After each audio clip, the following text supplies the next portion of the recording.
afternoon, and welcome to the City Club of Portland's Friday Forum, Oregon's premier public affairs forum. I'm Sharon Van Sickle Robbins, City Club President, and I would like to welcome you all, those of you here at the Governor Hotel, and those of you listening on OPB or KBPS radio or watching on Portland Community Media's CityNet 30. Thank you for joining City Club today on Friday, July 16th for this week's Friday Forum. Today we will learn about Oregon's leadership role in climate and energy policy, but first some announcements. In consideration of those sitting close to you and those in our radio and television audiences, would you please silence your cell phones? If there are any members here who have joined City Club recently or who are here with us at a Friday Forum for the first time, please stand and let us welcome you.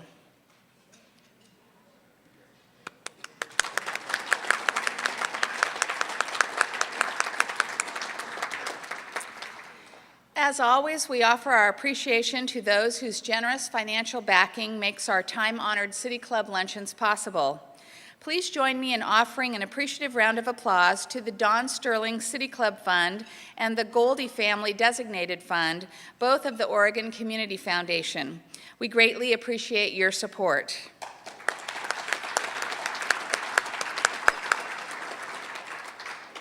If your company or firm would like to be a City Club sponsor, please contact City Club staff at the back of the room or call the City Club offices. In addition to Friday forums, the club hosts many other events throughout the year, such as our Citizen Salon series. This dinner and discussion series brings together good food and great conversation while at the same time supporting the vital mission of City Club. We invite you to join us for upcoming salons, which will explore a variety of themes, from a virtual museum of cities to ways we can recognize and revitalize community, to a discussion of whether Sarah Palin is the future of the Republican Party. Election season is fast approaching, and for City Club's research arm, that means ballot measure studies. Committees will be meeting in August and September, interviewing stakeholders, evaluating the claims made by supporters and opponents, and recommending how club members and the public at large should vote. If you'd like to volunteer to serve on one of the club's many ballot measure study committees, applications, which are due today but don't let that stop you, are available at the back of the room. Please join us on July 23rd to learn about tribal environmental land stewardship with two representatives from the Confederated Tribes of the Grand Ronde. And now to today's program.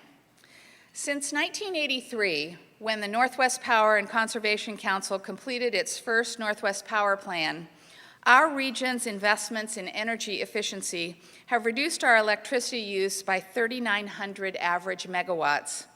This is enough to power 4 cities the size of Seattle. Regional consumers would have paid $2.3 billion more for that electricity, and greenhouse gas emissions would have been 15 million tons higher in 2008 alone.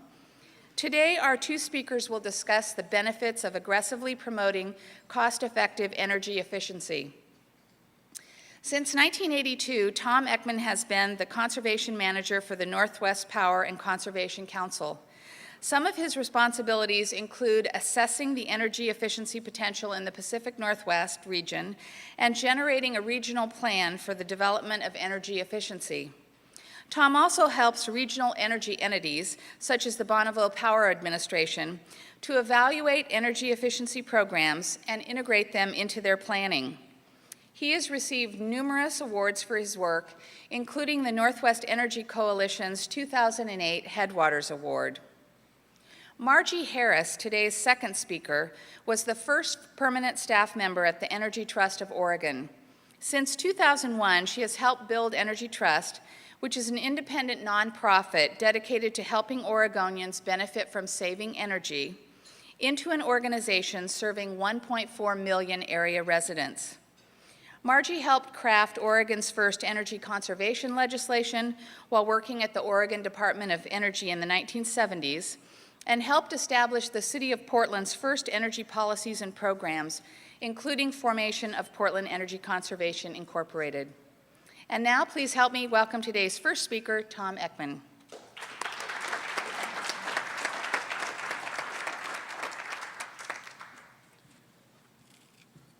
Thank you, Sharon, and thank you, City Club, for inviting us here. We hope we provide you with some informative and, I think, stimulating discussions today. I want to address the topic of today that I want to start with and that Margie will follow on. My duty here is to give you a little background on the role energy efficiency plays in the Northwest and sort of its historic presence, and then looking forward over the next 20 years, what we anticipate at the Power Council being its role in the future.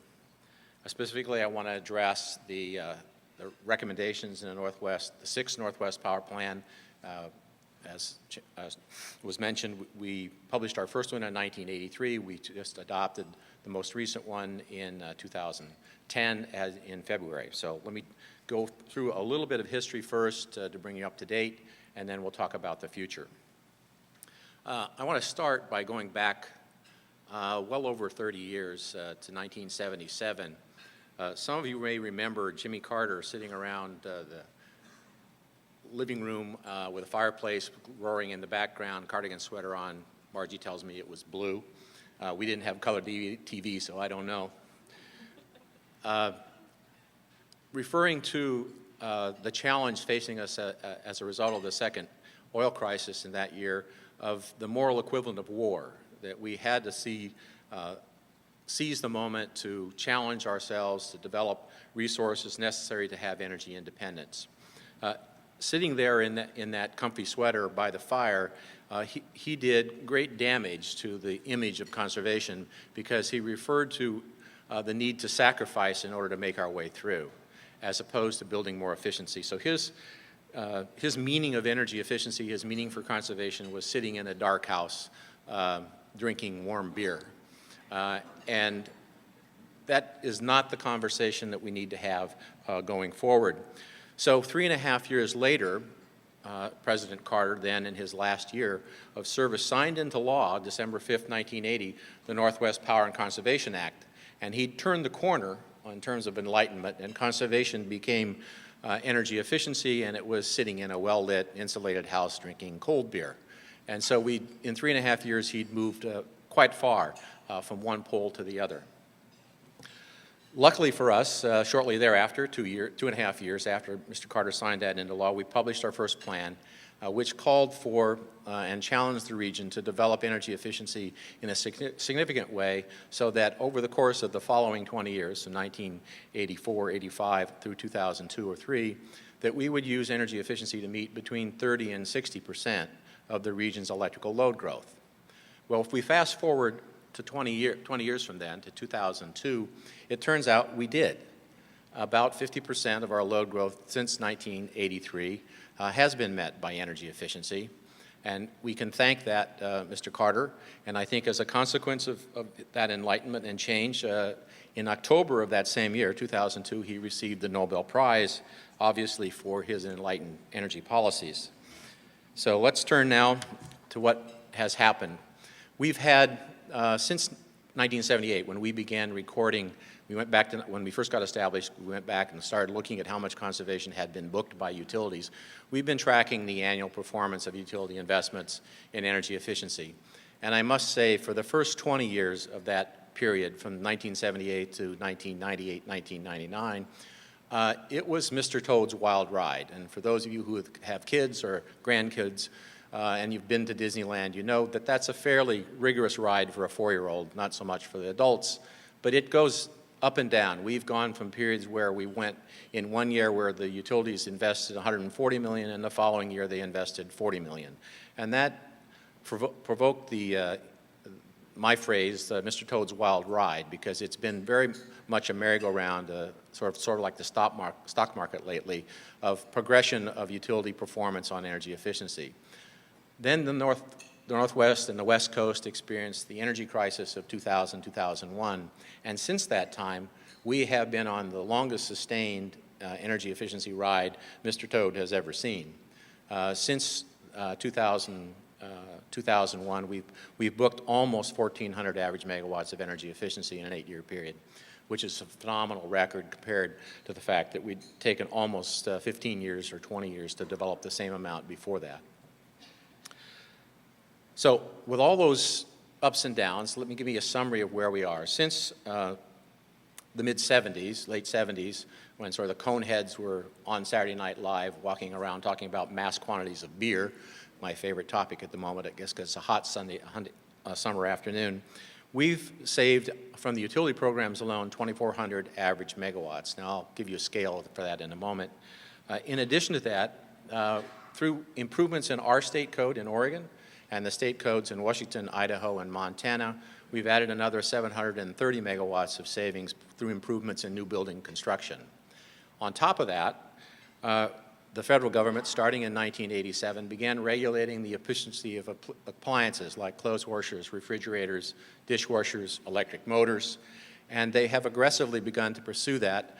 But even over that time frame, which has been a less aggressive activity, we've added almost 790 average megawatts of savings from more efficient clothes washers, dishwashers, refrigerators, freezers, and the like. Sum total, almost 4,000 average megawatts of savings over the last 2.5 decades. A fair amount of energy.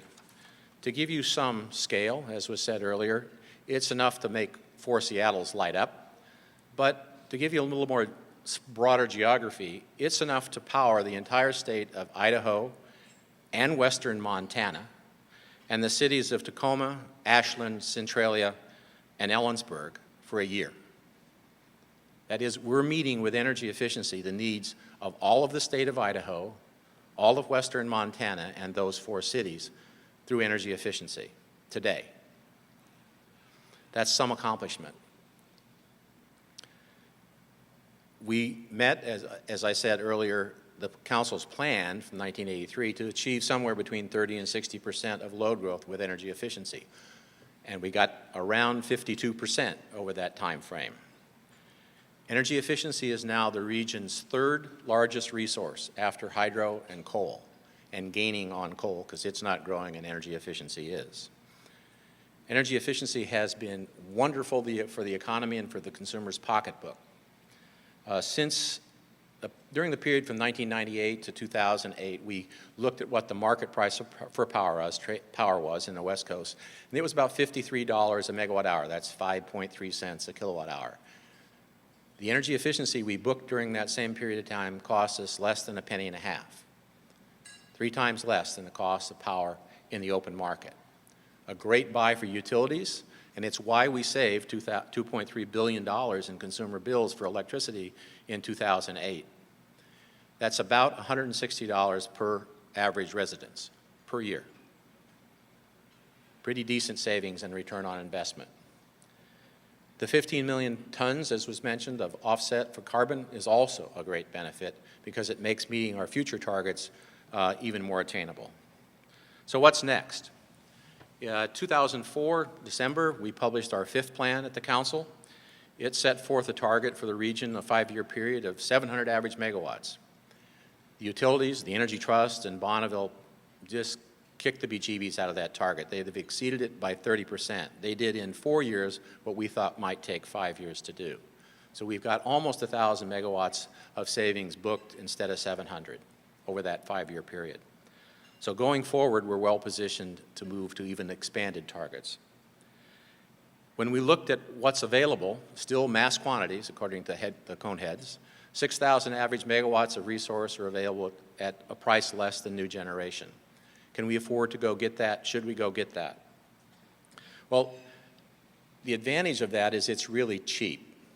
When I say less than the price of new generation, it's half the cost of competitive generation that produces carbon and 1/3 the cost of competitive generation that doesn't produce carbon. Remember, energy efficiency, so far as I know, produces very little carbon. So it's a huge offset potential. The potential is in all kinds of things and all corners of all sectors of the marketplace. On one end, we have consumers with large screen televisions, as I was saying earlier. The potential in large screen televisions is about the size of the annual output of Bonneville Dam. Say that again. Televisions alone, if we improve their efficiency over the next 2 decades, could be equivalent to the output of Bonneville Dam. On the other side, we've got stuff that's quite small, but has lots of non-energy benefits. My favorite example there is variable speed drives on the vacuum pumps of milking machines, and the cows love that. I can't imagine why. All right, so how much should we develop? That's the council's task. That's our challenge every 5 years. And we have a fairly sophisticated term for that. It's called integrated resource planning. We look at all of our alternatives and test them against various futures. It's really what I refer to as the Forrest Gump model of planning, where the future is a lot like a box of chocolates. You never know what you're going to get. And so we test lots of chocolates. When we test a portfolio mix against various futures, 750 to be exact, so there's 750 different pieces of chocolate in our box, to see which taste best and which plans survive under all those conditions. And what we learned from testing all those chocolates was that a couple major points. The best plans, it didn't matter whether we assumed we wanted to minimize risk or minimize cost. The amount of energy efficiency that was developed was the same. It didn't matter whether we wanted to minimize carbon by saying we're going to have a cap and trade system, or we're going to assign zero value to it, or we're going to charge you $100 a ton for carbon production. We produced the same amount of energy efficiency as a target. So within all those boundary conditions, whether you want to minimize cost, minimize risk, worry about the carbon control or not, the amount of energy efficiency that gets developed is virtually the same across all of those futures. So what we took away from that, what the lessons were learned, was energy efficiency is cheap, and you want to build as much as you can, as soon as you can. So, the 6 plans' goals. We set out 2 goals, the first of which is to meet 85 to 90% of load growth, not just 50, but 85 to 90% of load growth with energy efficiency over the next 2 decades. Develop 1,200 megawatts of resources over the next 5 years, and almost 6,000, 5,800 over the next 20 years. 5,800 megawatts is about what Oregon consumed in 2008 as a state.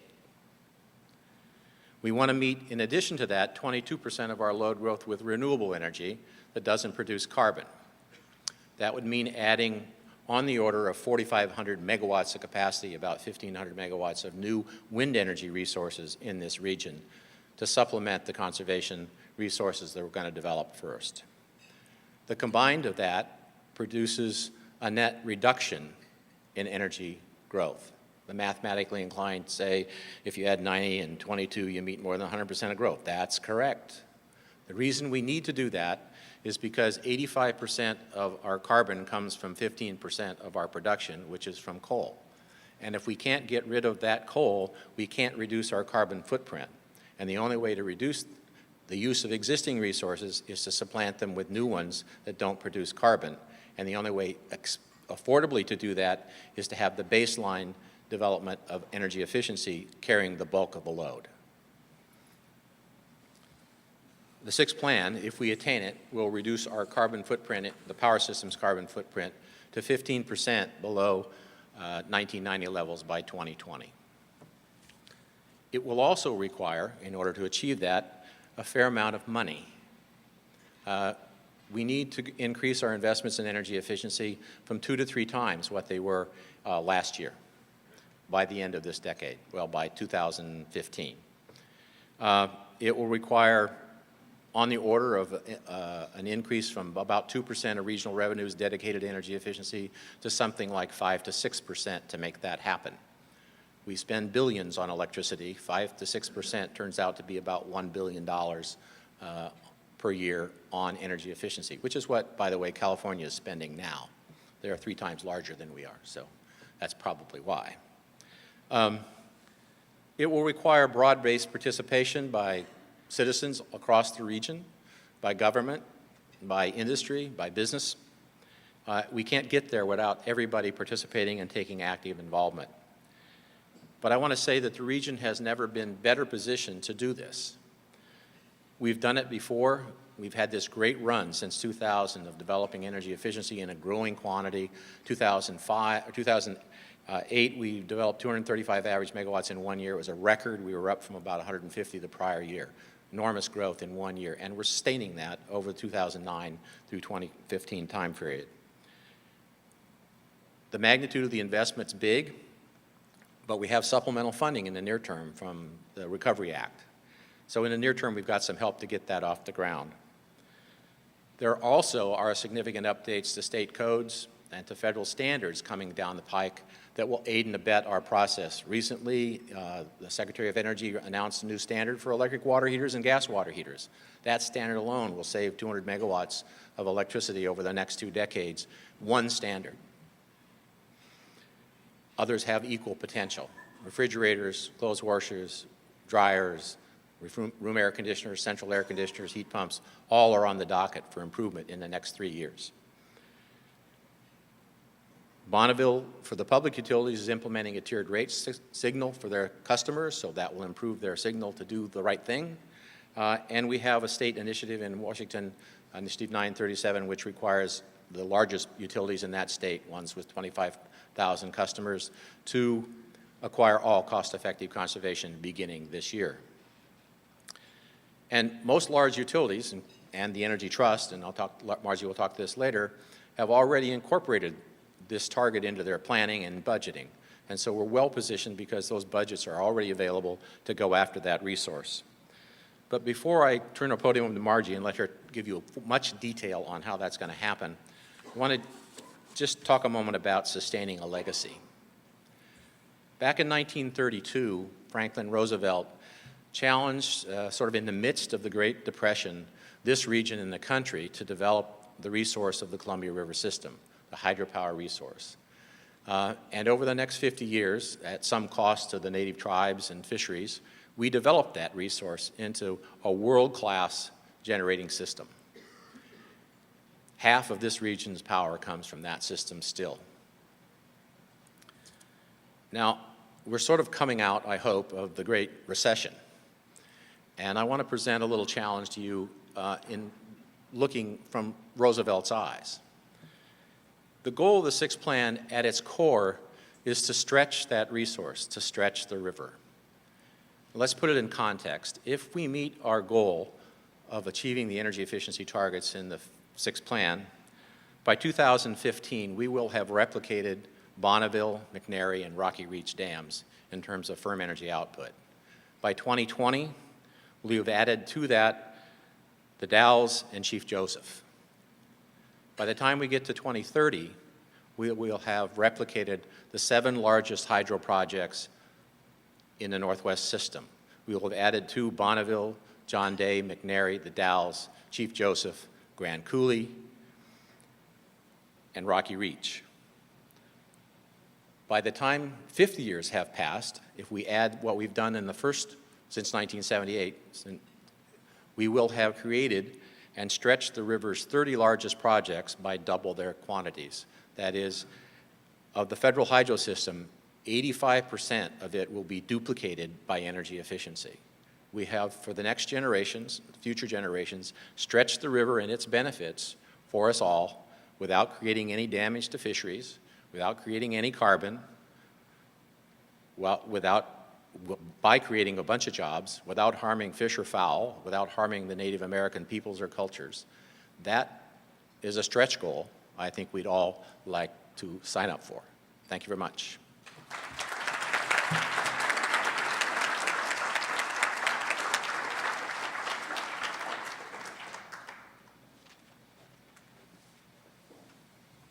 Thank you all. Thank you, Sharon, for your kind introduction. Thank you, Tom, for your continued commitment. And it's a very good thing that I like chocolate, because it sounds like there's a lot of sampling that will go on. I just like the dark kind. I appreciate the opportunity to be here today and to share the podium with Tom, talk about this important subject. I actually have some history associated with the City Club and energy. In the 1980s, I worked with City Commissioner Mike Lindbergh, and I actually helped write his energy speech for the City Club. So it's kind of coming full circle for me to be back here 28 years later, and it's a testament to how potent a topic energy remains today. It's also a testament that Tom and I are a lot older than we used to be. My remarks are going to introduce you to the Energy Trust of Oregon, and I'll describe to you what we do, and I'll describe to you why it's important, the work that we do. I also hope that by the time you leave, you'll have a much better understanding of what each and every one of you can do to help create a stable and affordable energy future for us all. Energy Trust came into being because there were a group of regional citizens and lawmakers who were very committed to a new energy vision for Oregon and the Pacific Northwest. In 1999, the Oregon legislature passed a law that memorialized a stable and a consistent source of funding for energy efficiency and renewable energy development dedicated for that express purpose.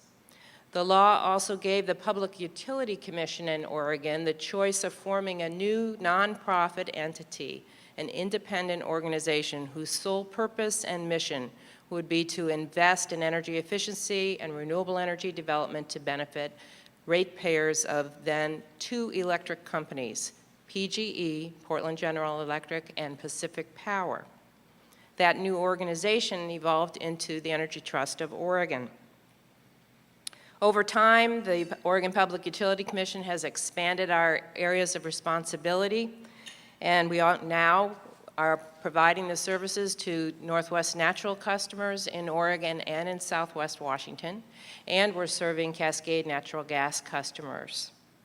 Today, as Tom mentioned, we are serving 1.4 million customers in the state of Oregon and Southwest Washington, and the customers of all 4 utilities, again, PGE, Pacific Power, Northwest Natural, and Cascade Natural Gas. We're in those 2 states, and the amount of money that we're investing from ratepayers every year is $100 million. So I'm curious, how many of you have heard of the Energy Trust of Oregon? Oh, this warms my heart. This is great. All right. And now the second question, how many of you have received a rebate from us or participated in our programs? Great, this is fabulous. All right, for those of you who are kind of like this, next time I hope you'll shoot your hand up and let us serve you, give us a call. We'd be happy to help you with your energy use. Energy Trust is focused on creating a very different energy future. It's a future that's affordable, it's clean, it's local, it's stable, and it's sustainable. Every day we're providing 2 main services. The first is to work with you to identify ways of saving energy and generating renewable energy in your home. The second is that we pay you hard cash, real money, financial incentives to take actions, whether it's in your home or your business or your industry or your agricultural setting. There are 2 principles that guide every investment that we make. The first is that all of our energy efficiency investments have to be cost effective. And the second is for renewable energy, for solar, for wind, for biopower, for hydropower, and for geothermal energy. We're working to change the market to make those renewable energy sources more affordable and more available. We match up our services with all the different types of customers that we're serving, and here are a few examples. In your home, we would recommend that you add insulation, upgrade your lighting systems. These are new and efficient lighting systems, by the way, incorporated very nicely into this architectural design. We also would tell you that you need to use high-efficiency appliances and install solar energy. In your business, we would promote efficient heating and cooling systems, state-of-the-art lightings, and automated controls that improve your operations, reduce your costs, and give you a hedge over the future cost increases of energy. And for industrial and agricultural users, we identify ways to improve your manufacturing process and recommend more efficient equipment and lights that go right to your bottom line and deliver you savings. Since opening our doors in 2002, approximately 300,000 households, 7,200 business locations, and 1,100 industrial sites have participated in Energy Trust programs. These participants had direct benefits and advantages of lower operating costs, of generating some of their very own power on site, and of being more insulated from changes in prices that tend to fluctuate. For every single participant, those actions continue to yield benefits year after year after year. So why is this good public policy? As Tom said, efficiency is a bargain rate energy resource. It's the cheapest energy resource that any of us can buy. So far, Energy Trust program participants have saved nearly $600 million on their energy bills. That's money that stayed in their pockets, money they could reinvest in their families, in their businesses, and in their communities. Energy Trust benefits go well beyond those direct participants in our programs, and that extends to benefiting all ratepayers.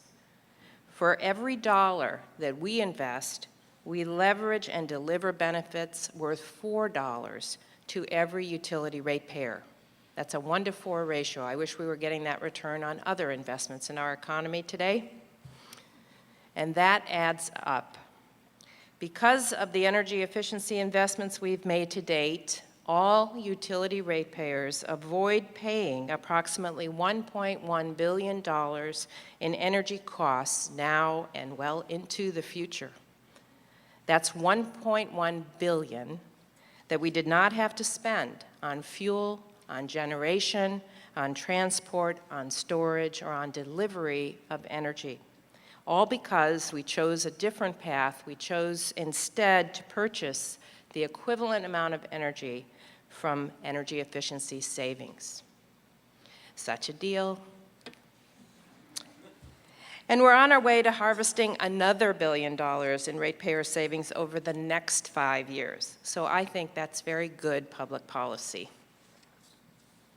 Energy Trust prioritizes energy conservation, efficiency, and renewable energy simply because it's best for every customer, it's best for our environment, it's best for our economy, and it's best for the future. Let me be specific. The Environmental Protection Agency estimates that we waste upwards of 30% of the energy we consume in commercial buildings. That's 30% wasted. The EPA also says that in our homes, we waste 60% of the energy it takes to cool and heat our houses. 60% wasted. When we reclaim that waste, our energy costs are going to be far lower. Reclaiming that waste is 25 to 50% less than building a new fossil fuel plant. And because no power is being generated, that means also efficiency is reducing carbon emissions and greenhouse gases. Importantly, this strategy also creates another measurable economic advantage, and that's a very important one right now: jobs. Independent economic analyses show Energy Trust activities have created 2,300 jobs, generated $76 million in wages, and stimulated $11 million in new business income in the state of Oregon. And these figures are 2 years old. In addition, since 2002, Energy Trust has developed a very extensive network of 1,700 businesses. Those businesses are located throughout the state of Oregon. They're helping connect consumers to the Energy Trust opportunities and programs that we have available, and they're being a green infrastructure, a green workforce for our state. As we rely more on energy efficiency and renewable energy, we also have another benefit, and that's cleaner air. To date, Energy Trust investments have kept more than 4 million tons of carbon dioxide out of our atmosphere, and that's equivalent to removing 750,000 cars from Oregon roads for an entire year. These results collectively all move us forward in a new direction, one that's self-reliant, one that's secure and affordable, and one that's a cleaner energy future.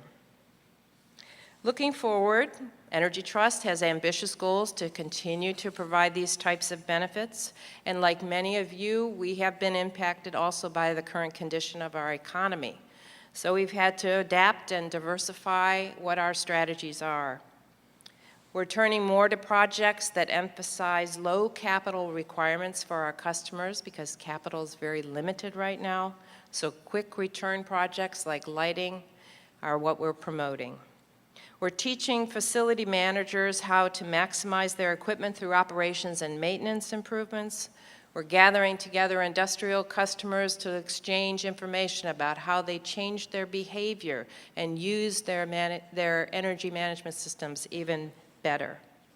And we're alerting homeowners about how their energy use compares to that of their neighbor, and then motivating you to lower your usage and keep down with the Joneses. And we work with others throughout the region and the nation, as Tom was saying, to strengthen efficiency standards for appliances and for equipment, and to increase the energy efficiency of codes, and to test emerging technologies here in our climate in the Northwest. Energy Trust also plays a leadership role in helping create some new programs, and I hope you'll pay attention to this first one. Clean Energy Works Oregon is a new program that will soon become available starting in January, and it provides low-interest financing of energy retrofits with an easy repayment right on your utility bill. So speaking of capital, no upfront capital costs. There's a strategy to solarize entire neighborhoods, making bulk purchases of equipment for solar and uniting the communities at a grassroots level to put solar on their rooftops. And we have efficiency projects in public buildings and solar for our schools, and those types of projects help reduce taxpayer dollars. Together we work with PGE, Pacific Power, Northwest Natural, and Cascade to promote these and other programs to their utility customers. So after 8 years, we've had kind of a Mr. Toad's wild ride too, and Energy Trust has become, in that time, a nationally recognized third-party delivery model for clean energy development. We continue to attract the interest of other states and even other countries from throughout the world who visit us and want to learn more about what has Oregon done, how have we done it, and how can they adapt and replicate it in their home state or country. Let me offer some reflections. So I think, judging from this audience, some of you will remember the days of gold medallion, all-electric homes, yeah? Nodding. Those homes were powered by the dams that Tom was talking about in the Columbia River. We described those homes as, quote, too cheap to meter. The cost of that energy was a penny a kilowatt hour. That's what it was when I moved here 34 years ago. Now, 8 to 10 cents a kilowatt hour. Most of us at that time didn't pay any attention to the cost of energy, where it came from, or how it made it to our door. We didn't care because it was low cost, it was abundant. So you go forward to the time we're in right now, and we have a very different landscape.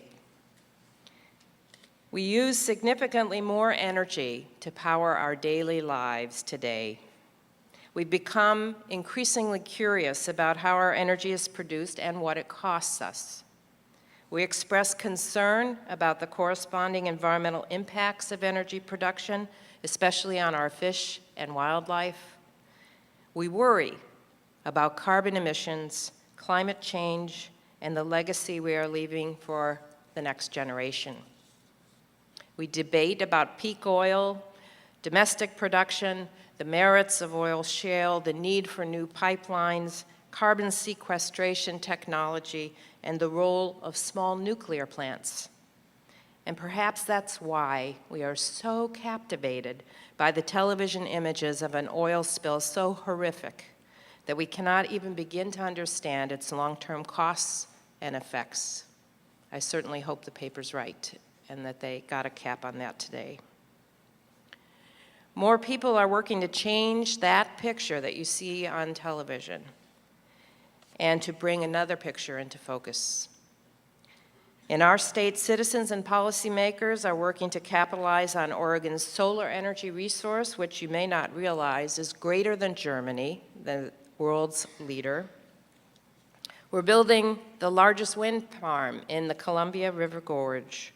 We're the lead in testing tidal and wave power capacity on the Oregon coast. We're expanding our biopower and our geothermal resources in the state. And we're investing in that green workforce, ensuring that they're capable of supporting new energy delivery.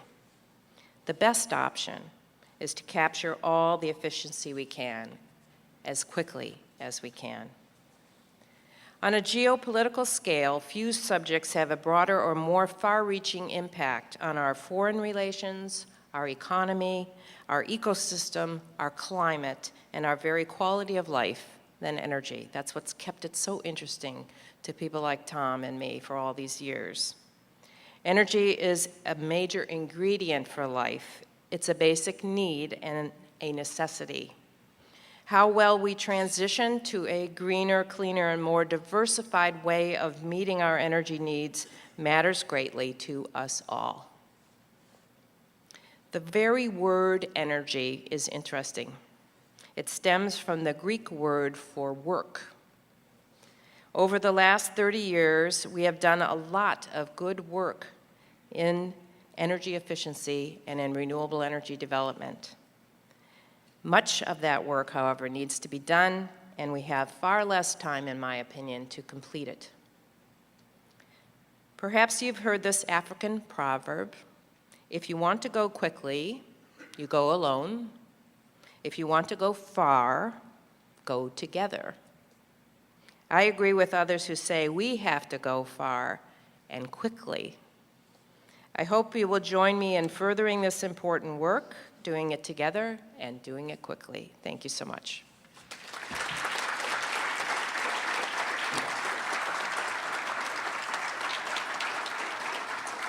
Thank you both for those excellent comments.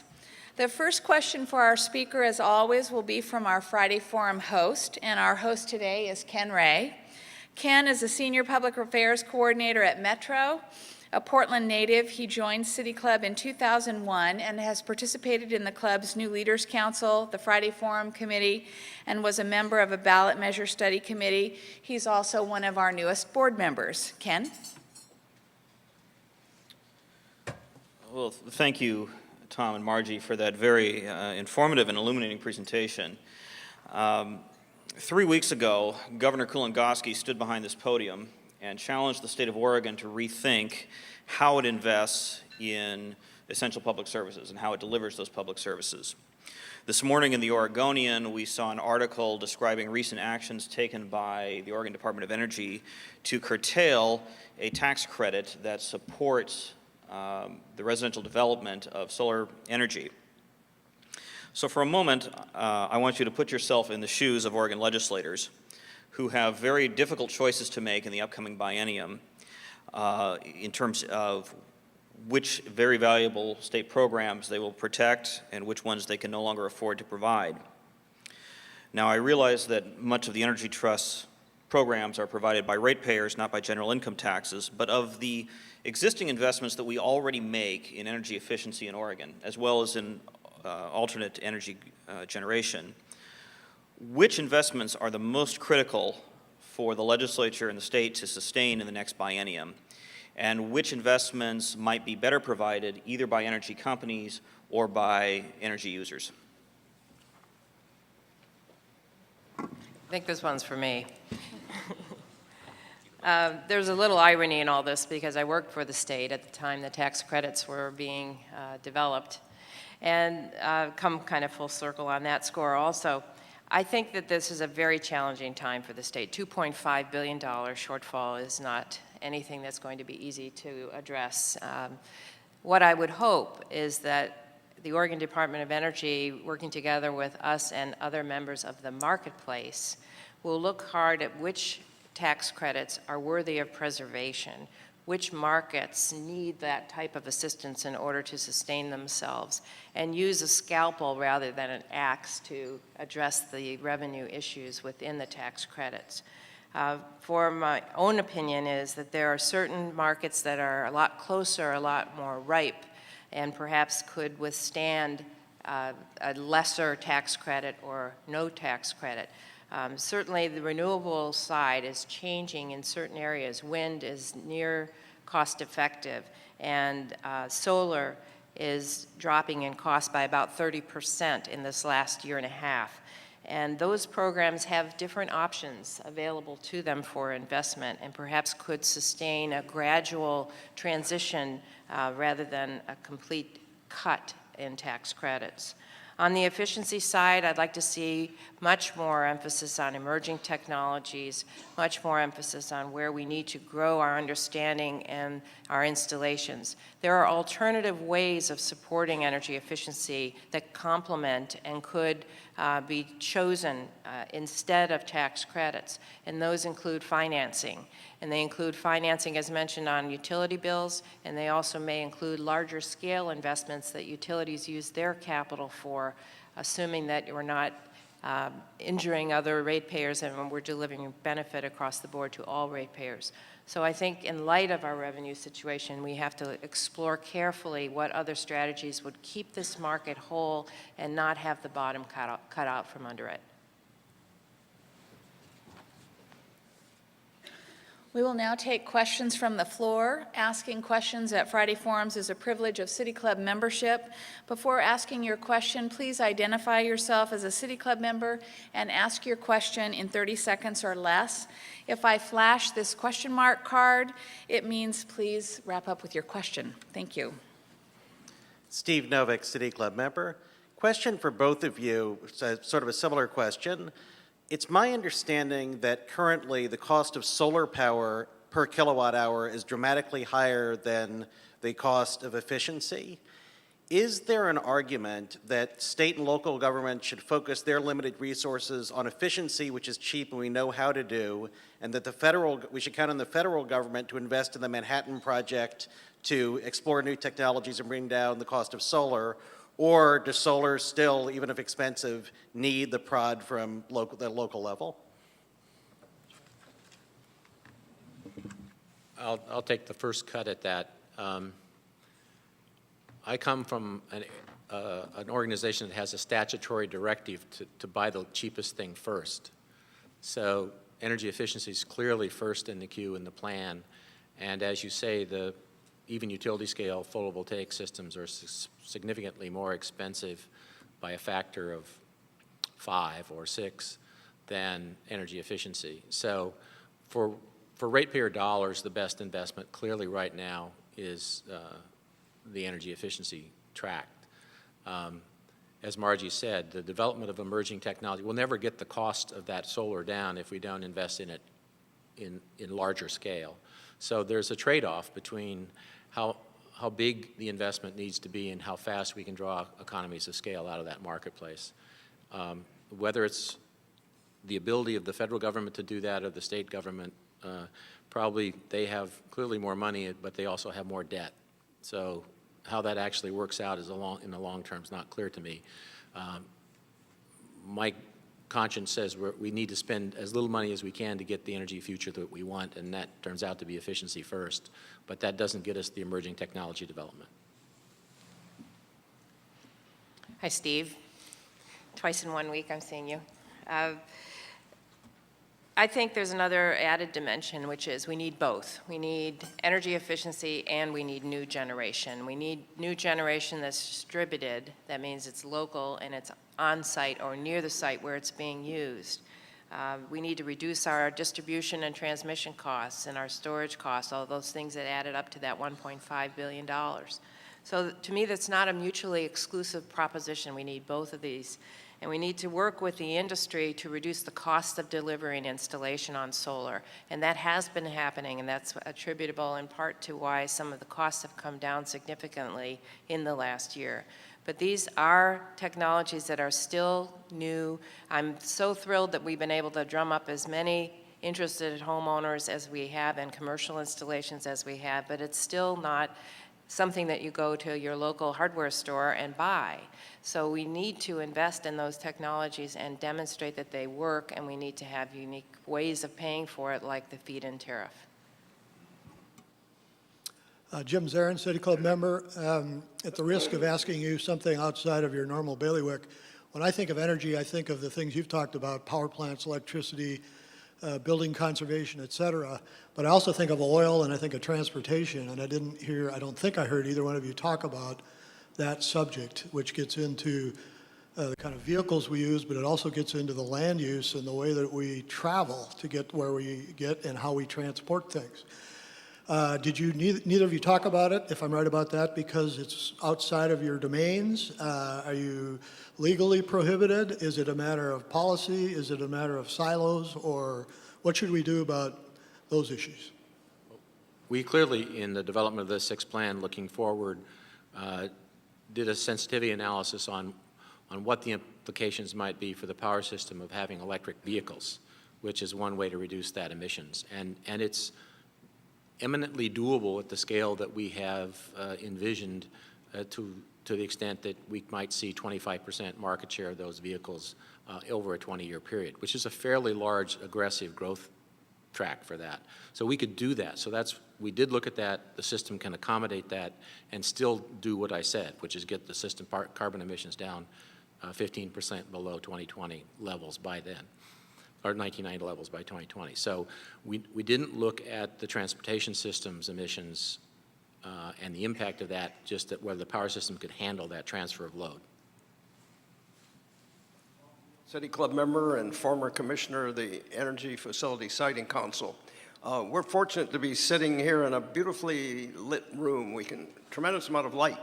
My question is for Ms. Harris. How would you rate the energy conservation in this room? Is this a correct use of power? For example, there's a dozen powerful light bulbs directly above you. Are those the right kind of light bulbs? Two-part answer. These new lights that are out here are new efficient lights that are sending light up and having it rebound down, and they're relatively new installations. Right, Spencer? And these lights here, which are flood, and I'm squinting because they're very bright, are not compact fluorescent bulbs. So here I get to ask you, how many City Club members does it take to change a compact fluorescent light bulb?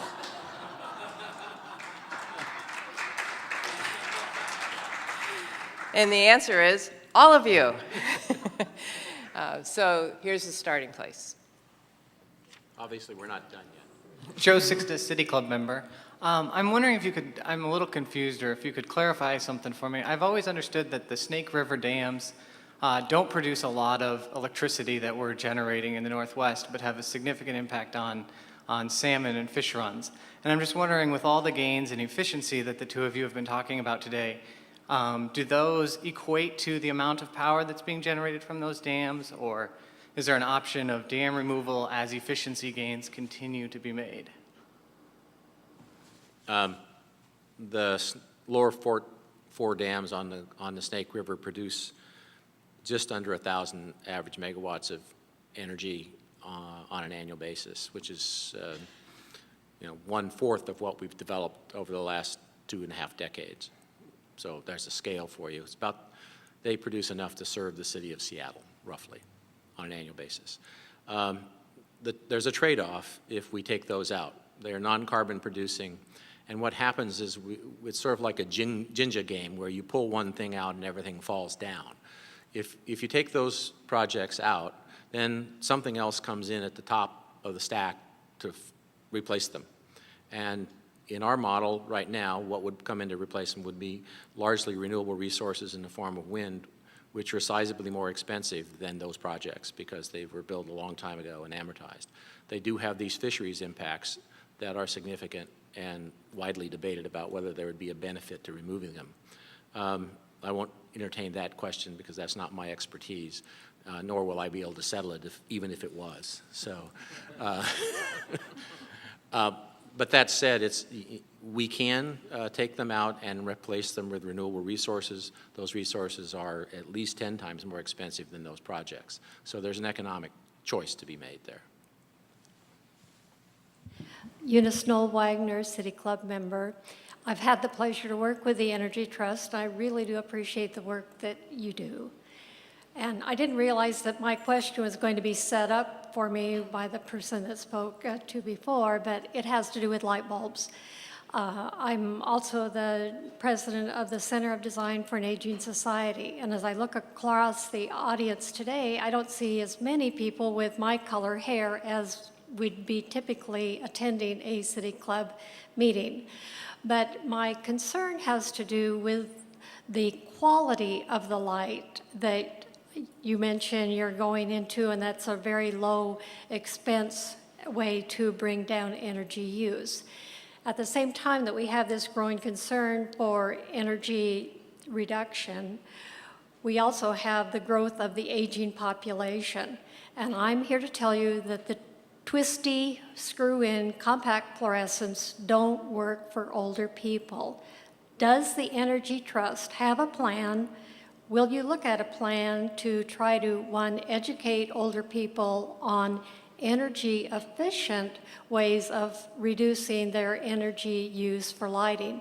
The example that we have in this room is ideal. Direct, indirect that we have above is great for older people. The overhead glare bombs are not, but that we have that same problem with the twisties. So anyone? Eunice, did we work together on a project way back? Absolutely, Yeah, yeah. I remember. Yeah, Alzheimer's research. Right. Good to see you. Thanks for participating. So a couple answers. One is task lighting that's very specific for reading or for whatever task might be conducted is good. Daylighting is also very good. And I would encourage you to try different spectrum bulbs. Right now, in the time frame since we did our project in 2003, CFLs have changed a lot in the marketplace. There's many more kinds. There's specialty bulbs. The quality is better. The cost is lower. They're more available. So perhaps you haven't experimented with the right twisty.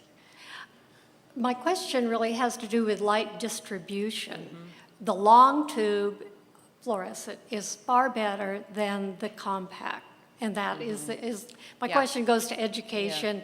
Yeah. Could you delve into this issue? The next generation of lighting will likely be LEDs. And hopefully that will give you a broader spectrum lighting and more lighting in a room of this nature to address that you're after. Hi, Leslie Lewis, member. I recently saw a graph that seemed to indicate that of the electricity presently being generated and distributed on the grid, that we lose, I believe, 30% in its traveling along the grid. Is that a compelling reason to try to generate more very, very locally, if not on all of our rooftops? I think that's a bit high. In the Northwest, we'd lose about, depending upon season of the year, about 2% in the high voltage transmission system and something between 5 and 10 on the local system. So in combination, depending on how you do the math, as high as maybe 14 or 15%. So but where we do lose a lot of power, energy, is in the conversion from the fuel to the final end use electron. And coal systems generate power at about 30% efficiency. Combined cycle and combustion turbines are around 45 to 50%. So when you combine the two, there's a fair markdown in BTUs in versus kilowatt hours out, and that's of consequence. The council in its most recent plan identified something on the order of 400 megawatts, about the size of the output of or about the size of Bonneville Dam, worth of system efficiency improvements in the transmission and distribution system network alone. That would reduce those losses. And so it's a target for efficiency to take those down, because they're clearly, and we identified that same size resource in 1987, and it hasn't, so the utilities need to clean their own house pretty quickly. I'm Mark Tedesco, City Club member, and I think my question is probably for Tom. The idea of investment in energy efficiency is a fairly abstract one to most of us, I think. And so I'm wondering if you could sort of sketch that out in terms of maybe investment for the next 5, 7 years, in terms of the realms of the energy world we have today. How much of that would fall, say, on residential use, how much on commercial use, how much maybe on delivery systems, that kind of thing. As I said in the presentation, our target for the next 5 years is 1,200 average megawatts. About a little over half of that, around 700, is from the residential sector. Maybe another 30% from the commercial, and a fair chunk of the remaining from the industrial, and a small amount in ag, because it's the smallest sector. So the money's probably a little more heavily weighted to the residential sector out of that, and we're talking by 2014, 2015, a total investment by utilities around $900 million, almost $1 billion. So if you do the math, about 60% of that going to the residential sector, 30% to commercial, and the residual to largely industrial, with a small amount, 2 or 3% to ag. So that's order of magnitude. Does that address the question?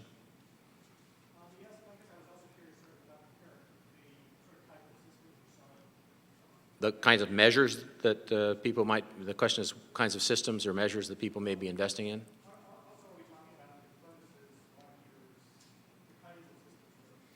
I mean, the big potential in the near term, frankly, is televisions. They have a relatively short life, and in this region there are more televisions than people. I don't know how we manage to do that, but we do, and as a consequence, you know, there's 400 megawatts of potential savings in converting televisions to more efficient screens. And so if you bought that plasma last week, I hope it's efficient, because if it's not, it's consuming a considerable amount of electricity. Another one for you folks who have teenagers or young adults around the house are game systems. Another huge potential that they are on, and they use 350 watts of power, at least the Game Boy does, on the Xbox, whether they're running a game or not. So if you can put them on a plug and dispatch the use of that thing when it's not operating, sorry, the child, put your kids on a plug too, yeah, that might pull that plug. You could save a lot of juice by simply curtailing their savaging of some. On that non-controversial note, we have run out of time for further questions, and we'll have to stop for this week. Join us next week on July 23rd to learn about traditions and transitions in tribal environmental stewardship. And as we close, please join me in expressing our appreciation for today's guests, Tom Eckman and Margie Harris. We're adjourned.